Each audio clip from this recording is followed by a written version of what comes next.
They say that teenagers. Before your time, Dan, it's My Chemical Romance. I know who My Chemical Romance are. Do you know the song Teenagers then?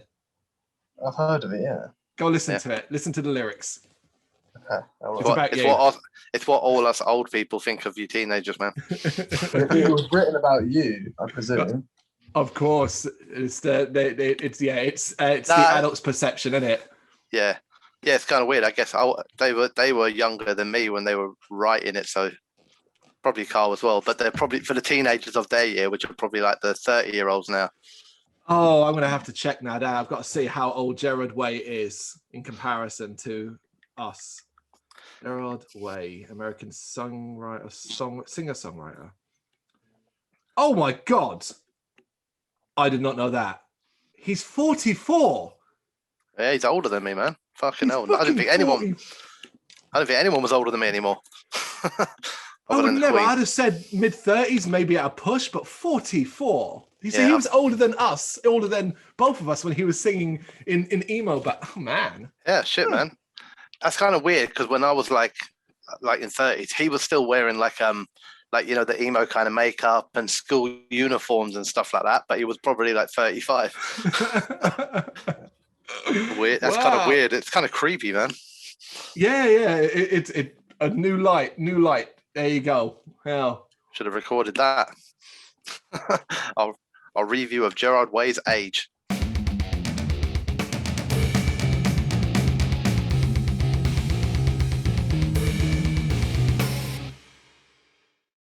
Of course, similar to what we did back in December, Brendan, with Majestic as a Christmas Carol. It's similar kind of thing where it's not like my album reviews where I sit there and talk directly to the camera. It's three people's point of view. I know we've listened to it. I take it you've listened to the album, yeah? I have listened to the album a couple of 3 times maybe all the way through. Once originally, and then twice more today to prepare for this because obviously I read your review. I don't know for a fact, but I would guess Dan's favourable towards it. And the only reason I agreed to join partly was because I felt I might offer an alternative viewpoint. But then the second part of me feels like this may turn into you and your son bullying me. Not at all, because I love a balanced view. And we'll get started with kind of the history more than anything else. And we'll do this individually because we've all got 3 different perspectives on this band and the growth. Sorry. There's a mad flash just happened on my screen, but I don't know what it was. Wow. Yeah, anyway, right, nothing blew up, did it? No. It was like a picture was taken, but on my screen. But I didn't. Oh. I'm like, it wasn't me. It's fucking Bill Gates again. Because he started to say something negative about While She Sleeps. Watching. Dan's sitting there hacking me. I'll shut him down. I'll get us started, and then we'll go round the room, as it were. So, for those who don't know, gbhblofficial.com, we have a long history with While She Sleeps, dating back to the very start, the very first debut album. Not the EP that came before The North Stands for Nothing, but the debut album. I had read about this band in one of the popular metal magazines, the popular monthly metal magazine, and I had no interest in that post-hardcore sound as they were being billed at the time. But I was looking for no music, and I was on my way into work. I was actually on my way into a union training day, health and safety, and I put on This Is the Six, and the rest is history. I absolutely fell madly in love with it. Loved the follow-up, Brainwashed. Was a little bit warm on You Are We, not as hot as I was with the previous 2. Liked a lot of it. Didn't love all of it compared to the previous 2 albums, and I've kind of got a negative view on So What, something that I actually think's grown more compared to this new album. Obviously seen them live loads of times at many different venues, from playing small places like the Red Lion all the way up to Brixton Academy and the Roundhouse. And I mean, I've got a lot of respect. I've got a lot of time for While She Sleeps, particularly because of the struggles and the development, I suppose. Yeah. Who wants to go next? I don't mind. I'll go. Same. No, look, I got into them at the same time, but for me, and I'm sure I'm not going to be the only person to say this, I got into them through your not pushing of them, but your suggesting of them, because I also had no real interest in that sort of sound. I think actually, I can't remember exactly, but I kind of remember parts of your speech to me about why, they're not what you're thinking. And the big thing that sold it to me to go and give them a try was your pushing of the fact that there was piano. Yeah. Because that was a real like, what? Well, that's not what I was thinking at all then. I remember listening to the album, and I remember the very first time I listened to it, and my instant reaction, especially after track 1, was that I still don't think I'm going to like this. The thing that changed it for me was Seven Hills, the kind of lead guitar and start of that. And I was like, okay, I'm getting into this. And then as the album progressed and you got into the other great songs on it, and, I became a huge fan. I absolutely adore Brainwashed. I think it's actually a stronger album than This Is a Six for me personally, overall, even though I think This Is a Six has probably got a couple of my all-time favorite songs on it. But overall, I think I'm a big fan of You Are We. I think it's a very strong album. There's a lot of songs in it. I think part of me thinks I'm not meant to like that because it's got Ollie Sykes, or you know what I mean? But I like it. And when it comes on, I can't help but fucking enjoy it. Yeah. But I also struggled much more to get into So What, although I do think there's a couple of bangs on it, don't get me wrong. Live experiences are similar with you. We've seen them in the same places a lot of the time. I think you've probably seen them. You've both probably seen them a little bit more than I have, although I've still seen them, I don't know, a good 6, 7, 8 times, I think. It's been loads now, yeah. I'm a fan. I've got a lot of their stuff. I collect it. And while I think a little bit of me is trying to be subjective and can appreciate the fact that for me and my personal taste, it's kind of been a slow trickle downhill since Brainwashed. Not like oh my God, they fell off a cliff, but, just in my personal taste, it's sort of changed. But I echo your thoughts in that I have a lot of love for the band. Even if I don't always have a lot of love for all of the more modern music, I have a lot of respect for them, a lot of time to them, and I really genuinely want them to achieve, with or without me as a fan. That isn't it? It's that you want the success regardless of whether or not you're on board. Yeah, I think they deserve it. I want to see them get some reward for all their hard work. Absolutely. Well, Dan, you're the youngest then of us lots. Tell us your story. It kind of follows a similar theme to my dad's, because obviously he would have shown me them, because around the time you started listening to This Is a Six, I remember you playing me False Freedom.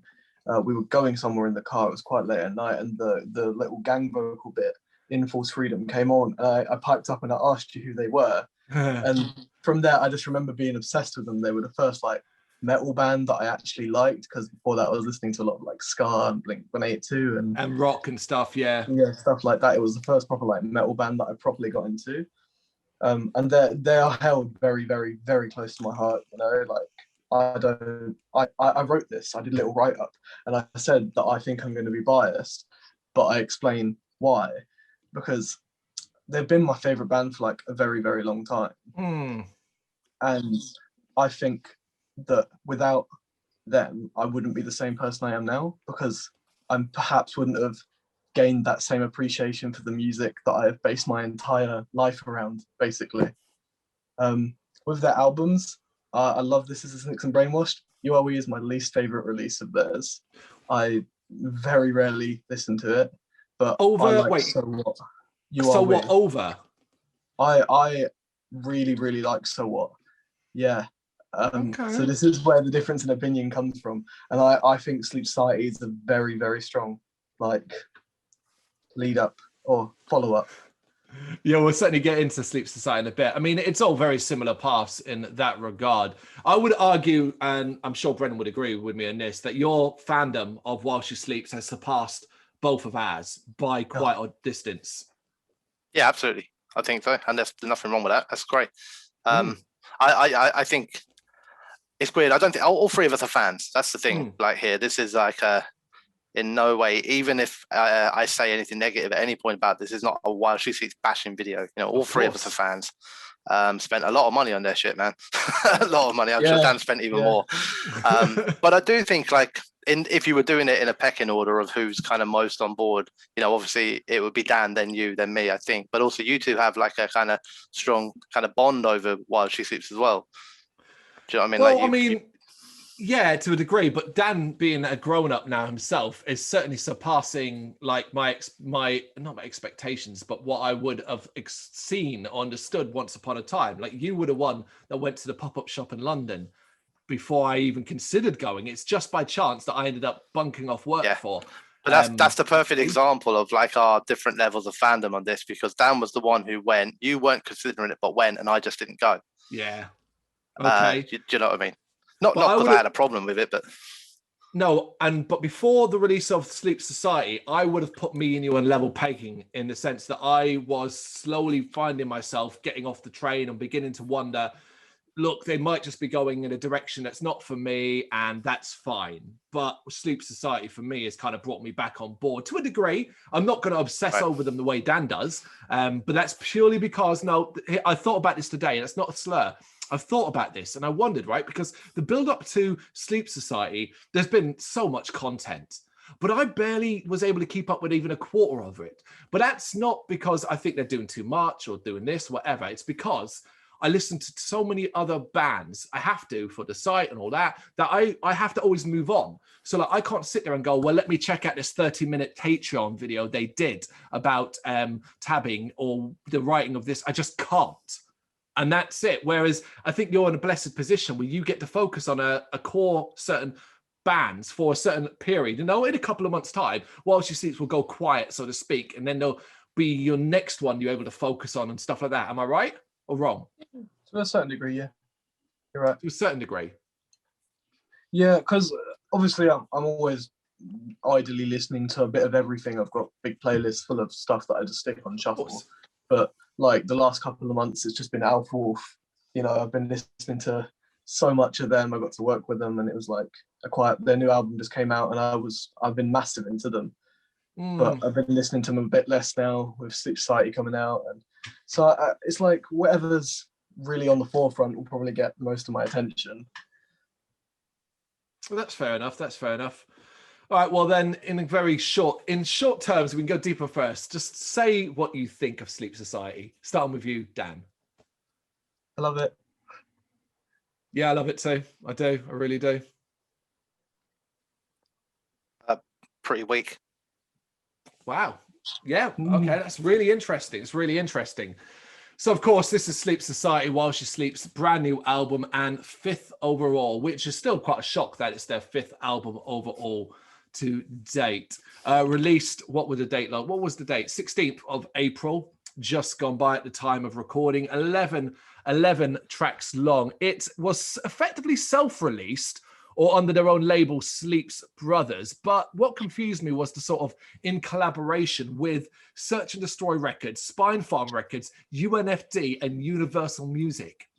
I think I can't make sense of that. Their distribution in different countries. Oh, okay. They handle all internal UK things, whereas UFND will do Australia and like countries around there, and Spine Farm or like Search and Destroy will do America or whatever.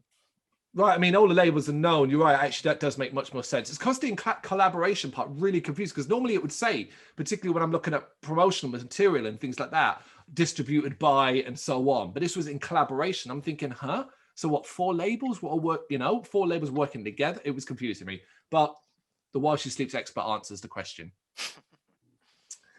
So we're not going to kind of run through it track by track. It's more a simple, just air your thoughts, favorite tracks, things you like, things you don't like, where you think the album particularly hits a high point or where you think it might hit a particular low point.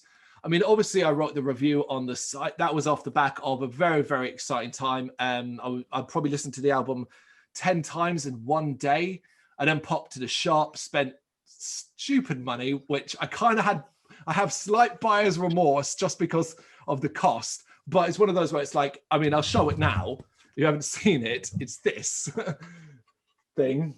Yeah. And that was the pop-up shop in London about 5 o'clock, and of course the LP itself, where I briefly, nervously chatted to Lawrence Taylor Laws, masks on, socially distanced, that kind of thing. Didn't really say much to him. I just said, hey, awesome work in the album. Really enjoying what you're doing, and best of luck for the tour when it finally goes ahead.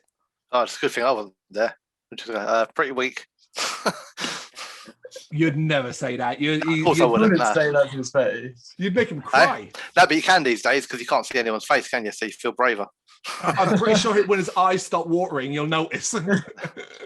Now, look, I don't know. I guess one of the things I was kind of, I don't know, I'm trying, like a lot of the things, like my thoughts around this album, it's very strange that I guess I put it down as pretty weak because I did, just in preparation for this talk, I re-listened to it. I've written copious pages of notes on my feelings, and so many of them are positive. Right. But there was like something was wrong, and I felt it all the way through. But separately to that, I wanted to get both of your opinions really on Sleep Society, the thing. And I wonder if my feelings about Sleep Society perhaps are what make me a bit out of sync with this album. Right. So this is obviously this subscription style to support your band, which I'm not dissing the idea. I think it's commendable and it's great that it's been successful for them. But the concept of it terrifies me. As an old school, I don't know much about anything sort of guy who just likes to drink beer and listen to music, and the idea that if I had 10 bands I liked and I had to subscribe to them to get full access, that I may not be able to spend any money on any other bands. But yeah, I was interested in, because obviously the thing about Sleep Society, the album, in my opinion, is I felt it was heavily focused towards those diehards that are within that network and not necessarily the loose fan on the outside or the new guy maybe just trying to get into them, that sort of stuff. So I guess, if you were a person who was like, I really think this idea of subscribing to a band to fund it and everything like that is fucking out of order, then you're probably not going to like the album. But what's your opinions? Like, how do you both feel about the subscription model behind this album? We'll go to you last, Dan, because you've got a different perspective on this for sure. I know that. We'll start with me. I actually don't care for it overall. I also share your worries. Not so much that you can be priced out or locked out of content because albums are going to be released universally. But what I think I lack in Sleep Society overall is a connection in the same way. I could name 5 bands off the top of my head already that I really, really like that are doing some form of Patreon-based thing. 5 bands. And that is, okay, that's a struggle already, the costs. And I don't really care for the whole, if you sub, you can get access to these videos and chats and stuff like that. That's not really what I'm after. What I'm after is quality music with stories and life and all that. The fan base thing, I mean, I that's While She Sleeps modus operandi. That is what they are, and it's what they'll always be, I think. I think sometimes they lean a little too heavily towards it on this, particularly near the end of the album. But because the music overall is so good most of the time, and I believe what they're saying and doing is completely genuine and heartfelt and spoken to everybody. I'm sure if you ask them, they would say this song, particularly say the final track that's got the messages and all that, that is for the person that has ever picked up an EP or an album on a whim, or the most diehard paying out of the ear patron subscriber. It would be they would say it's for all. Whether you believe that or not is entirely up to you, I think. I can't get behind the whole sub thing. To me, it's I get it, but if every band or every small band starts to do that, no one's going to benefit from it. No one is, because people will choose one band they really like, sink the money into that, and the rest will all suffer because of that. Yeah, because that's what my concern is. It's not about While She Sleeps. It's about the underground, the small bands. If you not even about While She Sleeps, but if everybody goes and signs up to a Patreon for 50 bands at £5 a month, that's 250 quid. You ain't spending no money on tickets for anyone else, then, are you? Yeah. But I do. I'm not saying it's wrong for a band to do it. You know what I mean? But I understand it, and I'm not anti it against it, but I'm a little fearful of it as a model. Yeah, I think it's definitely a model as well that's geared towards a certain type of fan, perhaps even age group, so to speak, where it's like, look, we expect only the hardcore young people to sign up to this. We're not expecting the 40, 50-year-old jaded metal fan to do this. They'll support in their own way, whether by a shirt at the show or CD and stuff like that. I'm in the same boat. Me? I really am. Oh, I thought you meant the 40, 50-year-old jaded metal fan. I was like, oh, is that me? You know, and stuff like that. Whereas I don't know how successful. Can you see, Dan, you tell me, if when you're on While She Sleeps Patreon, are you able to see the number of subscribers or subs they have and the total amount? Because often you can if it's a publicly available thing. What does Sleeps looks like? It's just over 2,000 right now. That's been pretty consistent as well. 2,000 over every month, yeah? Yeah. See, I mean, that's very, very good money. Very good money. And again, this isn't. Yeah. Sorry. Not trying to say they don't deserve it. There's a highest pledge, which is the Revolution, which is £60 a month plus VAT. I'm not on that one, which is sold out, and I believe there was 100 of them. So that is like 600 a month just off 100 of those people. Well, you're part of it. Tell us then. Explain to us why you signed up for it. What you're getting out of it. It's like certain things they do. I'm not big on like why we wrote this videos, but if it's like an instrumental, which I really like listening to instrumentals of songs, they release them, and like tab videos as well now, learning guitar, and it's just like general support, you know. I'm on 2 band patrons. It's While She Sleeps and Alpha Wolf, and the Alpha Wolf one is just like behind the scenes videos. You get stuff a bit early. It's, you know, one of those things. It's £5 a month. I get to support one of my favorite bands. Yeah, I like being a part of the community as well, because you get there's a Discord server. I don't know if you. Yes, we're not that old. Fucking hell. Fucking hell, Dan. You never know. But the community there is like really strong, and I really enjoy it there. Oh, so you are actually community active? Yeah. Okay.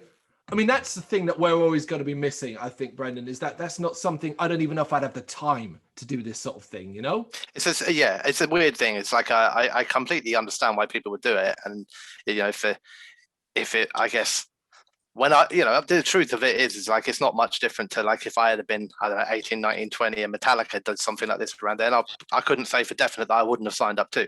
You know, that's the truth of it. I guess sometimes I find it quite weird these days being, I don't know, older, not necessarily wiser. And, you know, even just the words that you were saying there, Dan, which is being part of the While She Sleeps community, not part of the wider metal community. They're inner segregated communities and pockets of dedicated fans. And I don't think it's meant in a negative way at all, but like there's now a class system of fan. To a degree. I don't think, and I'm not saying everyone sees it that way, but maybe to the person outside of it who's not part of Sleep Society doesn't feel, even if you wanted to be, or maybe it was financial or whatever it might have been, maybe doesn't feel that same connect to that community because they're not in there, they're not on the Discord, you know. It's a really, really strong, I think it's a strong point. It's very interesting to see how this all plays out because, like I said, I've got no like desire for it to fail. I hope it works out well for them. You know, I think the reasonings behind it are solid. It's not just money for the band, it's for crew and, you know, the extended kind of network of all the people involved within the band behind the scenes, you know. So I like the idea a bit. Dan, do you feel more connected? Do you feel more connected while she sleeps because of Sleep Society? Yeah, definitely. I think you will. You will, because you get like that insight, and you get like, I've seen the entire process of Sleep Society like being made as I'm on it. I mean, I felt more connected when I paid a considerable amount of money over many different tiers towards You Are We. You know, because you do feel part of the reason, I guess, for the output, you know, to a degree. The next question I have then for Dan. Dan, do you feel that you are a better class of fan then? No. Be honest. No, because at the end of the day, like, just because I've chosen to pay for this Patreon doesn't make me any better than anyone else who isn't. Not a better person, but a more Yeah. dedicated fan. That's what I mean. You're a fan. No, because if someone goes to a show, they pick up some merch, they buy the LP. If they're listening to it and they like While She Sleeps and they support them, however that be, you know, I don't think there's a certain class system. I don't see it that way. Everyone's just fan. As long as the tickets reach general sales, of course. But yeah, I mean, but then that, to be fair, that's just fan club stuff that's existed for decades. You know, you're in a fan club. No. Shit, if you're part of the O2 network or something, you can get tickets early. You know, and stuff like that. Well, we were previously with our old electric company would offer us early pre-sale tickets for Axis events. So things like Wembley Arena. You didn't pay the band or the event the money for the early access.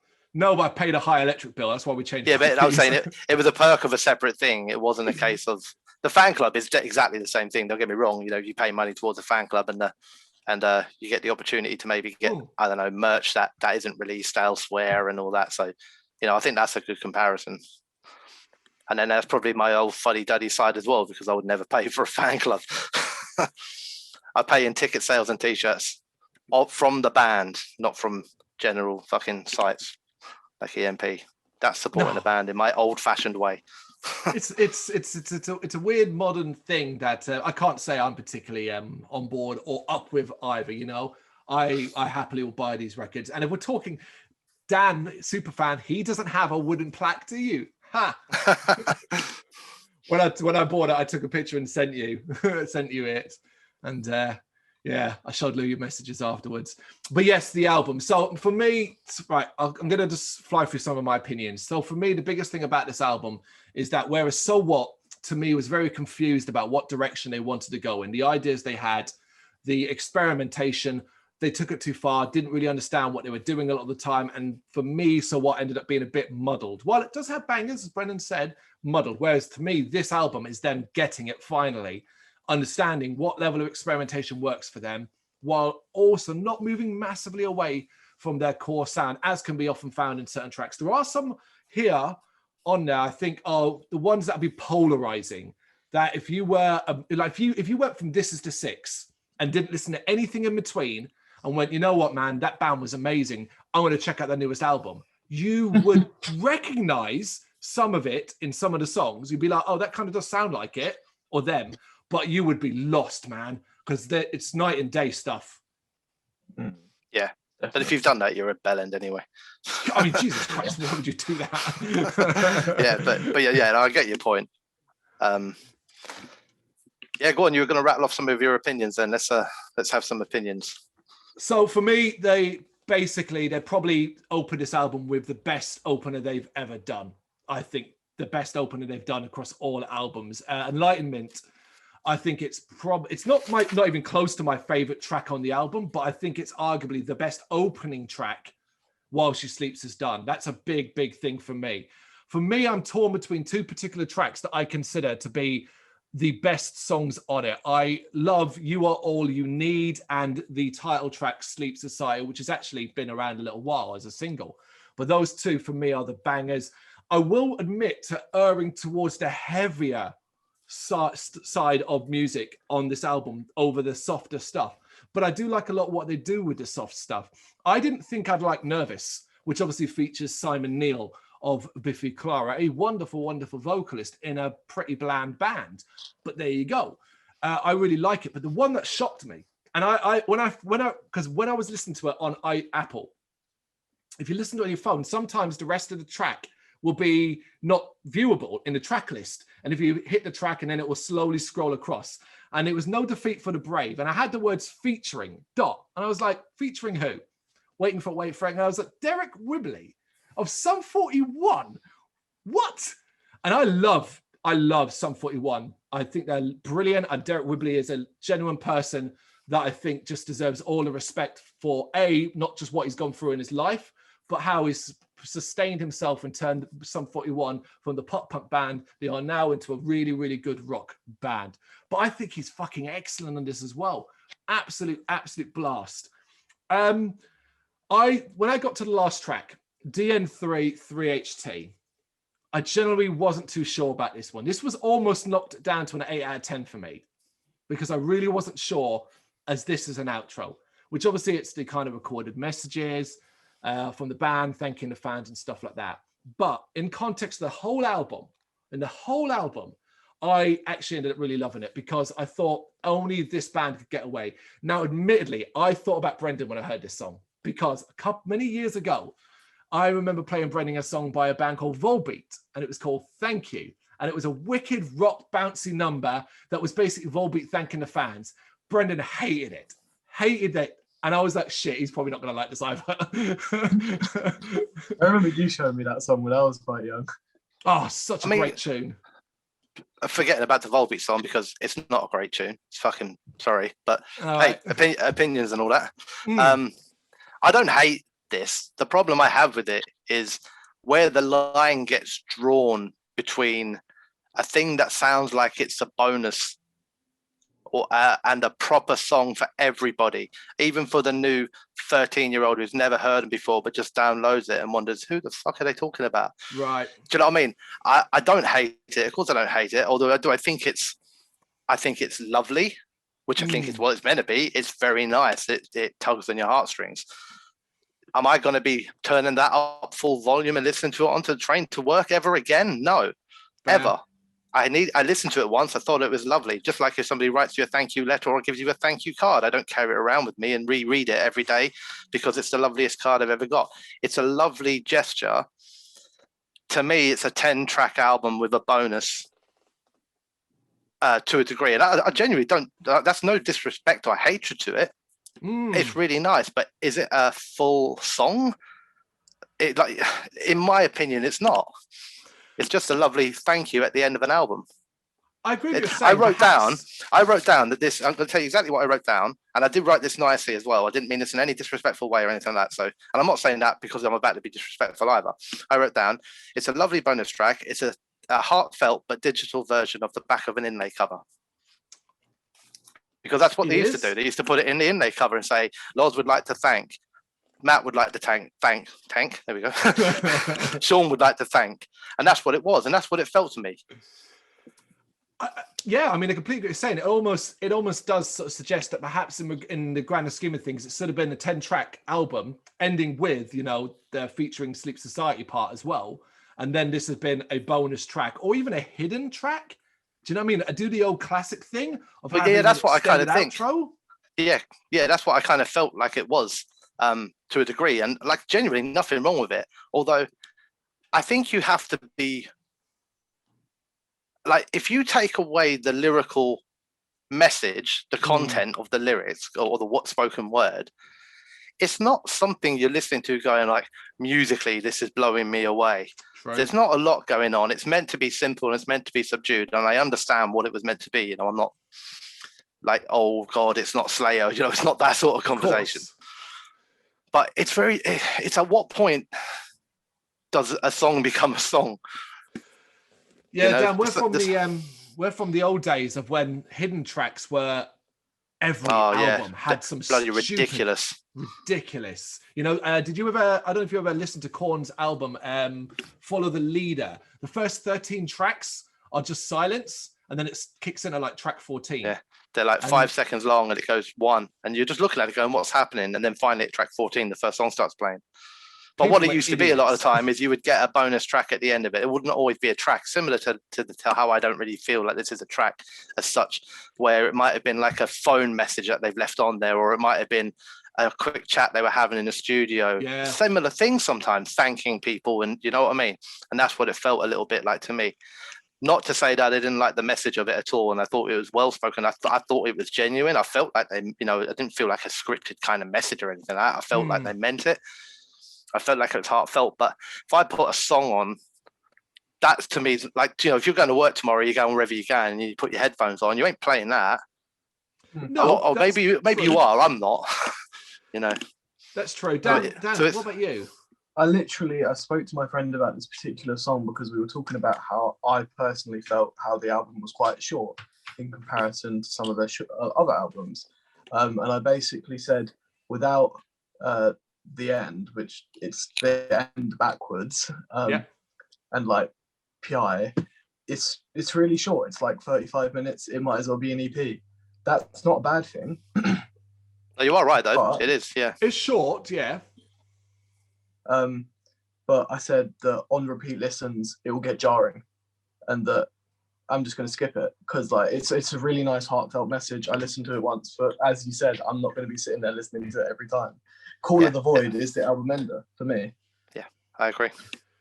I think that's fair. I think we're all pretty much in agreement on that one in that regards. But Brendan, then go into a little bit more detail about some of the tracks you do actually like, what one don't particularly hit for you. Well, I'll do the like first because that'll take less time on it. No, I'm only joking. I'm joking. I'm trying to be the antagonist. Do you know what I mean? That's my thing.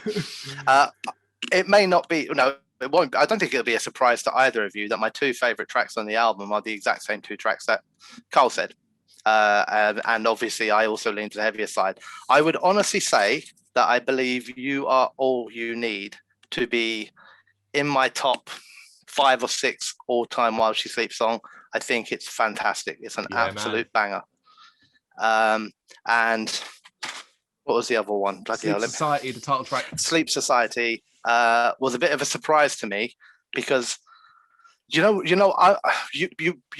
definitely knows, but I am an overreader into lyrics. Yeah, so I sometimes find messages that aren't necessarily there. Sometimes in a good way, sometimes in a bad way. And there were parts of this song where I felt, and this actually goes back to the Sleep Society subscription thing, where I felt like, is he purposely talking to them, like, and cutting me out? Like, so I'm going to give you the line that bothered me, okay? And I know that this is not going to be what they meant, but this is what I can't help doing. I overread into lyrics, okay? And he says, "Take your place. The channel's about to change, and if you can't step up, step out of the way." Now, considering this whole song is about Sleep Society and it's called Sleep Society on the album Sleep Society, and it's saying about if you can't step up, step out of the way. And I was like, are you saying if I can't pay, step back? No, I'm sure. No, I look, I'm not saying they are at all, but I remember listening to this and feeling at points through it like some of the songs, including this one, were stretched a little bit further than they needed to be. Like they kept coming back one or too many times. Okay. I didn't get that ever with You're All You Need, and Sleep Society was then the closest to that, where I was like, I'm really enjoying this all the way through. Yeah, I'm over analyzing and all that, but I'm enjoying this. And they're not the only two. They're the two I'll definitely keep on my music player. Yeah. But I won't keep the whole album. I felt there was something missing on certain songs, even the heavier ones. So, for example, the opener, which I've forgotten, is called Enlightenment, all in capitals, of course, because hey, that's how we roll. Everything's in capitals. I put it in lowercase, but bollocks to that shit, mate. That is noise. Me. I just meant in the way Apple Music have it all listed. Everything's in capitals, isn't it? But one of the things I always found with While She Sleeps, right, and it's one of my biggest loves of them, is no matter how soft or how heavy their songs could be, they were always massively catchy. There was always a hook. There was always something, whether it was a lead guitar line or a transition maybe between the verse and the chorus. There was always something that stuck in my head and would stay there and repeat, and I would fall in love with it. And often it would be that hook that would make me want to keep coming back more and more and more, and that blossomed out to become about the whole song. And I had probably 2, 3, 4 songs in this album where I felt like everything that was happening was something I like or I should like, but it just wasn't working. It was missing that thing that was going to grab me and hold me, and that's similar to a degree to some of the songs that I felt on So What, where I could listen to a song and maybe the chorus wasn't quite as catchy as I thought it was, or maybe it's transitioned. Like there's one song in particular, so I'm really badly prepared for this stuff, but I'll pull it out at some point. It's on here, where I felt that the end just kept transitioning too much. I was on board, but then it would go heavy, then soft, then heavy, then synth, then back to soft, then spoken, then back to heavy. And it just kept going. And I was just like to the point where I was like, all right, what the hell, what are you doing? This has got no flow at all to it. No defeat for the brave. I feel like it's I think that is it for the brave, That's one of the more experimental efforts on the album, I think. That on perhaps Division Straight, because that's what it's Division Straight. Right. Yeah. Yeah, I thought it was. I wasn't very polite about Division Street. I think I also wrote "Nice Enough," well song, good lyrics, boring as fuck though. But there are so many things. Like even on the songs where I wasn't hooked, I often really enjoyed the drumming, or I really liked the guitars. Wild She Sleeps have always had that quite unique sounding tone to their lead guitars, and I was enjoying that. Lyrically, it's mostly strong throughout. It's quite personal and heartfelt, and I think lyrically, Wild She Sleeps is probably one of their strongest points across all of their catalogue. They're very, very good lyricists. The singing's, there's never where I'm like, oh my god, he can't sing. Like, you know what I mean? There's nothing wrong in the components, but it was getting to a point, and I was just like, oh, it's not grabbing me. You know what I mean? I want it to, but it's not. And you're almost listening to it, trying to find that thing because you want to love it so badly. But I just didn't come out of all of these songs feeling like I'd ever go back to them again. Really? Other than definitely "You Are All You Need," which I think, was it the first single? It might have been the first single released. Second single. Yeah, Sleeps Aside was the first, wasn't it? So I've already the album coming out, listened to "You Are All You Need." I already knew I loved that song. It was definitely the first single I'd heard from the new stuff. And I guess maybe, I don't know, that's not necessarily a reflection of the whole album. You know what I mean? Maybe I got my hopes up for a whole album of that. Okay. Right. Well, come on then, Dan. You share your thoughts then. Sort of what tracks I picked out that your favorite, which ones maybe a bit cold on, why? Well, one that you haven't said yet, you haven't mentioned, neither of you, Systematic. It is one of my favorite While She Sleeps songs ever written. Really? Yeah, honestly. Why? Because it's fast, it's heavy, it's like frenetic, and the synths in it make me very happy because I love that sort of stuff. And it being used so creatively, I think it brings something new. Because I think, as you said on So What, it was a bit confused, where they were using it in places that were like, it wasn't really coming to the forefront. But in this, it shows Sean's like, he's clearly been using it. He's been getting good with it. Also, just one part about the breakdown, there's this like siren in the background, which makes me very happy. And I hope that they play it live. That's like any video call with Carl, a siren in the background. Yeah, please Carl shooting down the thing.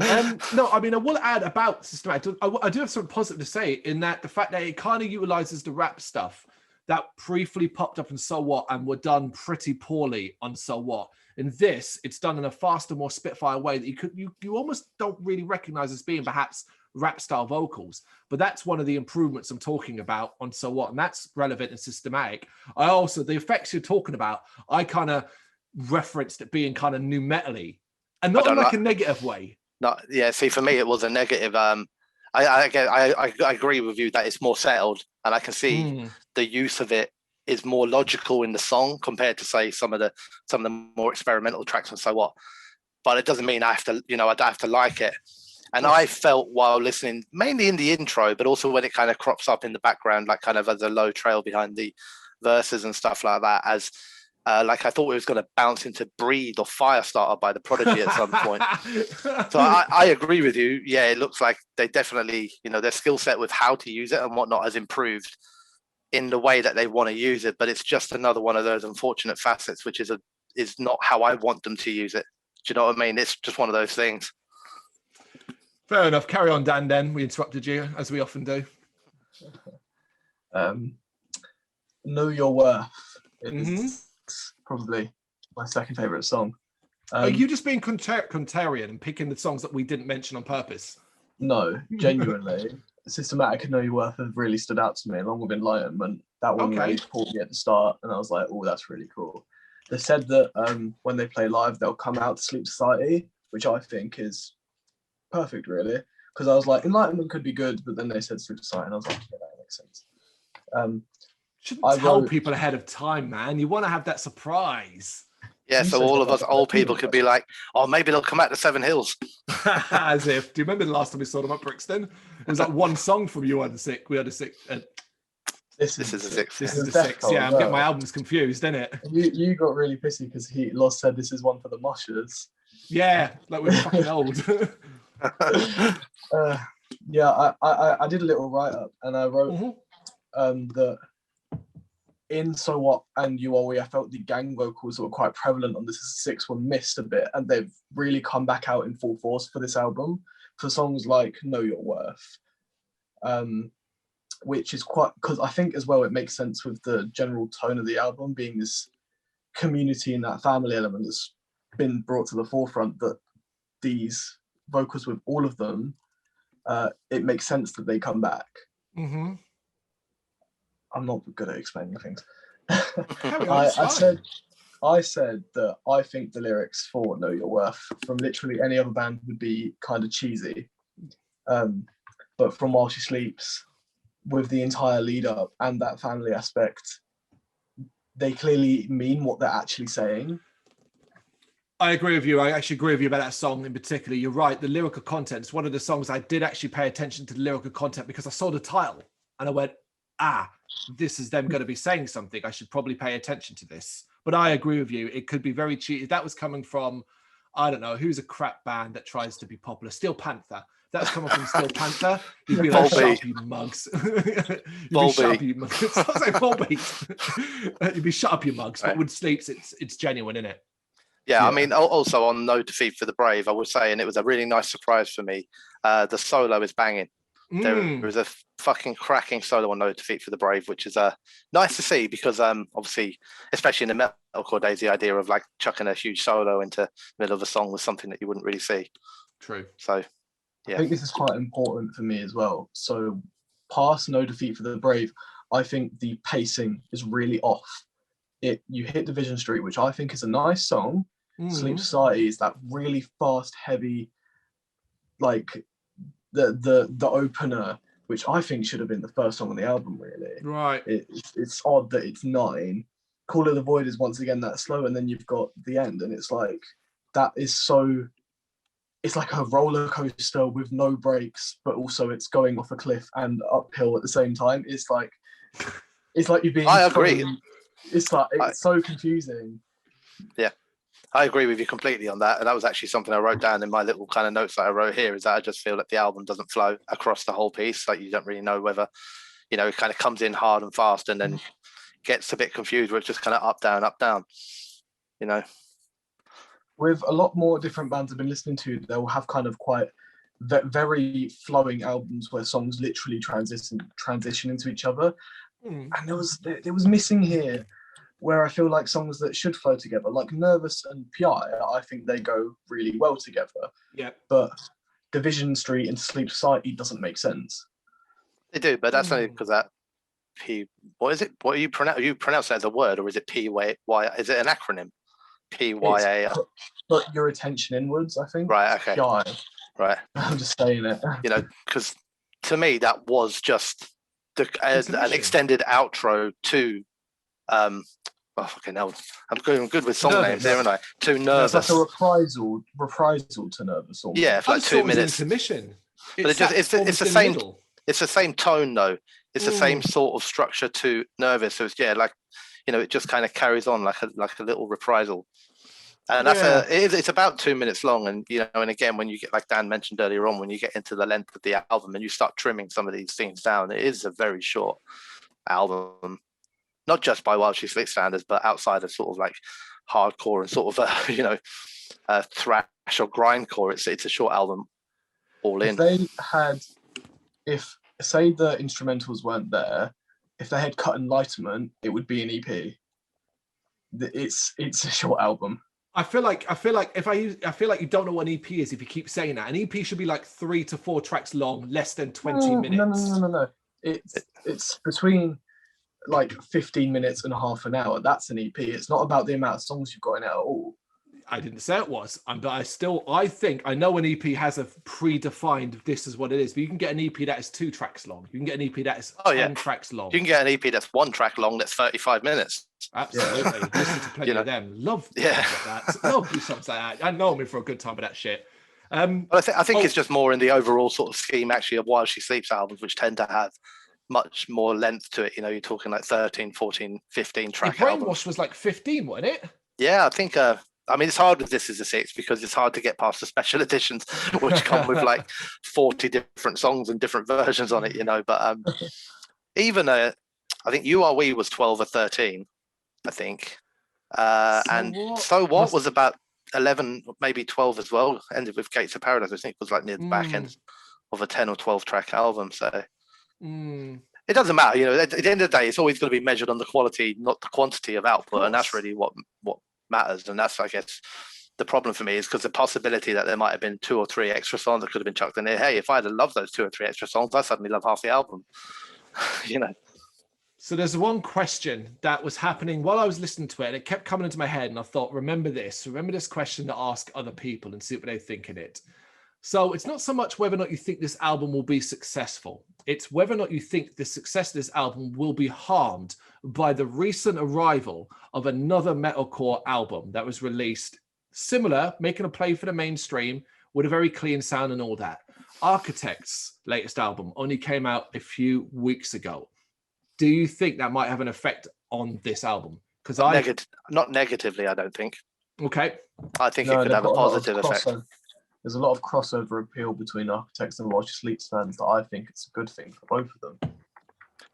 This kind of like metalcore, it's kind of strange, isn't it? Because it's hard to categorize what they're doing. It's still metalcore, isn't it? To me, when I listen to this new While She Sleeps album, it's not suddenly radio friendly pop or anything like that. Do you know what I mean? It's still metalcore at heart, I think, with just a few extra kind of facets to it. I think people who maybe get on board the Architects train or the While She Sleeps train because they like this new sound. What that, like Dan was saying, that crossover between the bands, if anything, the two of them may propel each other forwards. If While She Sleeps were the only band doing this, and even bands like Architects were all going back to heavier, I think that would be a problem for While She Sleeps. Okay. See, because with like Bring Me the Horizon, but it's kind of the thing right now. So it sounds kind of odd because I've been really enjoying what Bring Me the Horizon have been doing, but I hated Architects' new album. It's their worst release yet, I think. Yeah, which is really I weird. agree. I don't hate it. Yeah, I do think it's the weakest album to date. You know, it's another thing for me. I've never been as big an Architects fan. I don't think as either of you. I don't even know if you two class yourselves a big Architects fan, but I'm less than that. You know, you know, our Architects, it's obviously a musical tasting, you know, and that's what it is, because I can physically feel myself almost falling off the cliff with While She Sleeps and Architects with this sound, you know, but it's a strange thing because it's not such a dramatic change that it's made me hate, but like, I don't wish any disrespect to Architects either. Do you know what I mean? But Bring Me the Horizon, I do. It's a strange thing. I don't know. Maybe because they weren't the first, but they were definitely the big name to really kind of change their sound early. You know, yeah, they were. Yeah, pioneers, mate. But I also think they did it to more an extreme length. Then I think Architects and While She Sleeps is a more subtle, evolving change than just bang, have that for an album. You know. With the newest EP, they've returned to those heavier metalcore sounding songs. Yeah, it's a difficult one though, isn't it? Because how do you go? But you know what we're like, especially us old like metal fans. Like we're an unforgiving bunch. Yeah, you know, true. You know, if you jump out for 6 albums or 3 albums or 2 albums and go, we want to try and make it more commercial, and then you come back, you find a lot of people are just like, nah, mate. I think music will always stand up. Dan, I heard what you said there. You said you're a metal fan as well, and you said you are in response to Brendan saying, "What unforgiving." Yeah. I just realised exactly my thoughts on the Architects album. Yeah, and yeah. Yeah, but here's the thing, right? It wasn't supposed to descend into an architects of While She Sleeps. It was just a question that kind of got into my head. I like this. I'm like you. I like this way more than the Architects album, and that's fine. I wanted to ask the next question, which was, off this album, like, has this album, and this I guess is maybe more for Brendan because I already know you've got tickets and you're going.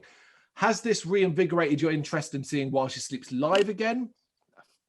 If anything, it's done the opposite. It hasn't made me like, you know what I mean? I'm not against the idea of seeing them live. It's not like I will now stand outside with placards protesting While She Sleeps. Down with this sort of thing. I've got a pretty good feeling that they're going to be okay without me. Yeah, they'll be fine. But the way I feel comfortably now is like, you know, sort of like if they were at a festival, I'd be over the moon and I'd go and see it.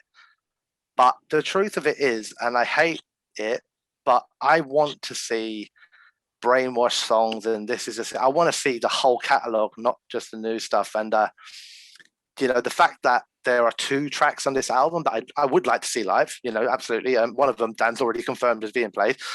You know, yeah. I'd be surprised if You Are All You Need wasn't being played as well, to be honest. Yeah. You know, but what I'm doing now is I'm going, well, I'd like 2 songs from this album, 2 or 3 from So What, 2 or 3 from You Are We, but that's all I'm interested in. That's half a show. What am I going to do for the other half? Brainwashed, and you are. Why do I keep saying you are the 6th? This is the 6th. Well, that's the thing. Well, that's what I was thinking. Like, maybe then what I do is I go outside and have a smoke and listen to songs from Brainwash, and this is the 6th. No, I don't, honestly. I know it even sounds like an arrogant or an ignorant comment to make, but I don't mean it in an ignorant way. It's the same reason why I wouldn't go and see Metallica if they said they was doing a Reload anniversary album, because I don't want to see just Reload. That we would totally I probably would. No, but I mean, kidding me? No, but if you were going to go and see Metallica or any big band, and they said like, we're only going to do albums from this era, and we're going to ignore Master of Puppets and Ride the Lightning and, you know, Kill 'Em All and all that, and Justice for All, I wouldn't be quite as into it. And that's all it is, really. It's like, I love While She Sleeps. I wish them well. I'm not going to not, you know, I bought the album too. I've downloaded it, but I've also paid the money to have it. I'll buy the next one, and I'll still continue with them and hope that I get back on board a little bit. But I don't think I don't feel like they're going to suddenly switch back. Like, you know what I mean? This is what they are now. They seem to have found themselves. They seem happy, which is great. They've got a strong fan base, stronger than ever, stronger when they were releasing This Is the 6th. You know, that's the thing. This is that whole thing. Is like, it's not that I'm angry because they're successful or anything like that. I'm totally over the moon for them. I really am. But I could now pay money to go and see them at a show and theoretically have a full set of songs I don't like, or close to it.